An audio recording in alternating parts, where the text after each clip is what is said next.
The cat-cow segmentation test is going to be done in 2 stages. The first one is just going through the different positions and seeing how you react and how that feels. The second test is going to be trying to go through the different body parts one by one and seeing what happens with the interaction through the spine. We're going to set ourselves up sideways onto a camera because that's the best way to see how everything looks, as well as just internally how you feel in terms of movement wise, if that felt difficult or hard.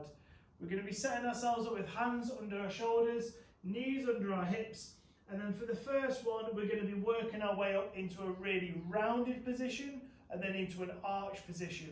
When we go into the rounded position, we're going to try and tuck our hips under, almost like you're getting your belt buckle and facing it up towards your face.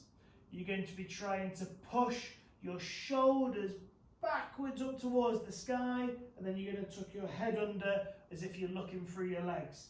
So setting ourselves up in this neutral position to start off with, we're going to go into that rounded cat position. So we come up, tuck everything under, and then from there we're going to come back into a neutral position.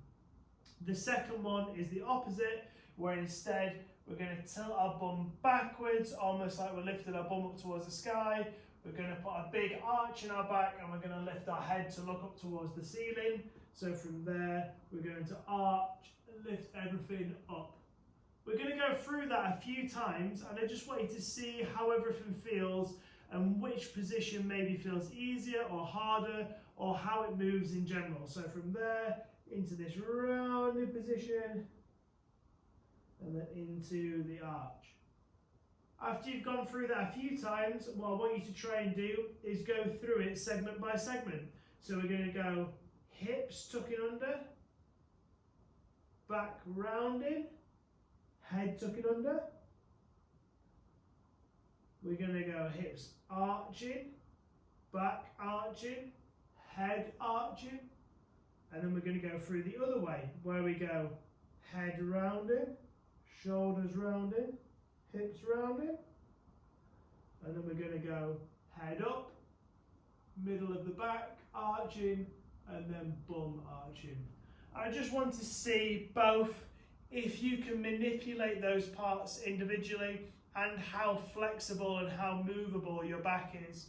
It's a very ambiguous on this one, so try as best you can to write down exactly how it moves. I didn't manage to get into the arch as much. I found it was hard to manipulate my hips. As I went from my head to my back, I felt a bit stuck and I paused until everything moved. So try and describe exactly what happens as best as possible.